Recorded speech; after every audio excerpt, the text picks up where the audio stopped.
এবারের নির্বাচন কেউ বন্ধ করতে পারবে না, মির্জা ফখরুল। জামায়াতে আমিরের এক্সপোস্ট বিতর্কে সাইবার হামলা দাবি করে জিডি।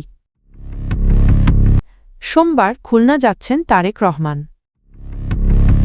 মুনশির প্রার্থিতা বাতিল, ব্যাংক ডাকাত ও ঋণ খেলাপিদের জন্য একটি বার্তা। হাসনাত নির্বাচন করতে পারবেন না, হাসনাতের প্রতিদ্বন্দ্বী মুনশি। মির্জা ফখরুল ইসলাম আলমগীর বলেছেন, কিছু মানুষ বাধা দেওয়ার চেষ্টা করলেও এবারের নির্বাচন কেউ বন্ধ করতে পারবে না। তার ভাষায় মানুষ জেগে উঠেছে এবং ভোট দেওয়া থেকে কাউকে আর ঠেকানো যাবে না। রোববার ১ ফেব্রুয়ারি বেলা ১১টায় তারাচিহ্ন ঠাকুরগাঁও সদর উপজেলা তারাচিহ্ন মোহাম্মদপুর ইউনিয়নের কাজীপাড়ায় এক নির্বাচনী পথসভায় এসব কথা বলেন বিএনপির মহাসচিব। তিনি বলেন, দীর্ঘ সময় ভোট দিতে না পারা তরুণ ভোটাররা এবার ভোট দিতে মুখিয়ে আছে।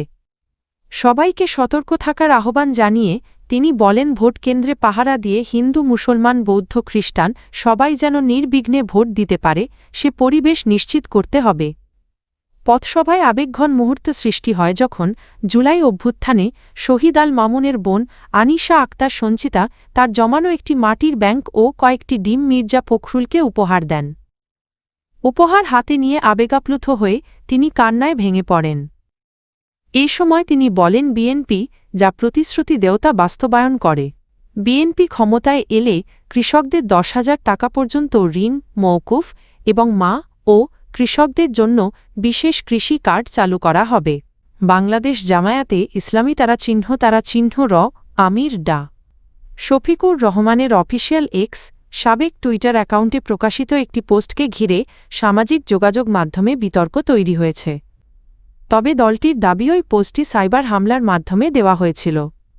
৩১ জানুয়ারি রাতে জামায়াতের কেন্দ্রীয় প্রচার বিভাগ থেকে পাঠানো এক বিবৃতিতে বলা হয়, দলের আমিরসহ কয়েকজন শীর্ষ নেতার সামাজিক যোগাযোগ মাধ্যম অ্যাকাউন্টে পরিকল্পিত সাইবার হামলা চালানো হয়।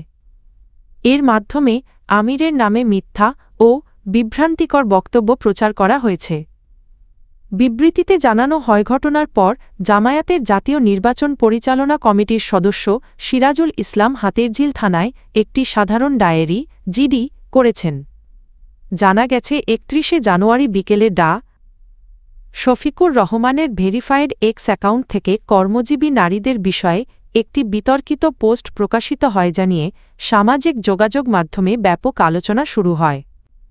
এ বিষয়ে জামায়াতের সহকারী সেক্রেটারি জেনারেল এহসানুল মাহবুবের পাঠানো পৃথক বিবৃতিতে বলা হয়, হামলাকারীরা সমন্বিতভাবে অ্যাকাউন্টটির নিয়ন্ত্রণ সাময়িকভাবে দখল করেছিল। তবে দলের সাইবার টিম দ্রুত ব্যবস্থা নিয়ে অল্প সময়ের মধ্যেই অ্যাকাউন্টের নিয়ন্ত্রণ পুনরুদ্ধার করে এবং অন্যান্য প্ল্যাটফর্মের নিরাপত্তা নিশ্চিত করা হয়। তারেক রহমান বাংলাদেশ জাতীয়তাবাদী দল বিএনপি এর চেয়ারম্যান আগামীকাল সোমবার ২ ফেব্রুয়ারি খুলনা বিভাগ সফরে যাচ্ছেন। সফরকালে তিনি খুলনা ও যশোরে দুটি পৃথক নির্বাচনী সমাবেশে ভাষণ দেবেন।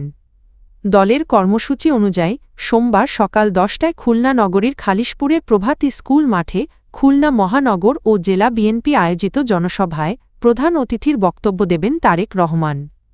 বিএনপির স্থানীয় নেতারা জানিয়েছেন, ২০০৪ সালের পর এই প্রথম খুলনা সফরে আসছেন দলের চেয়ারম্যান। ত্রয়োদশ জাতীয় সংসদ নির্বাচনের আগে তার এই সফরকে গুরুত্বপূর্ণ হিসেবে দেখছেন তারা। বিশেষ করে শিল্পাঞ্চল খুলনায় বিএনপি চেয়ারম্যানের উপস্থিতি ভবিষ্যতে শিল্প ও অর্থনৈতিক উন্নয়নের নতুন সম্ভাবনা সৃষ্টি করবে বলে দলটির নেতারা আশা প্রকাশ করেছেন।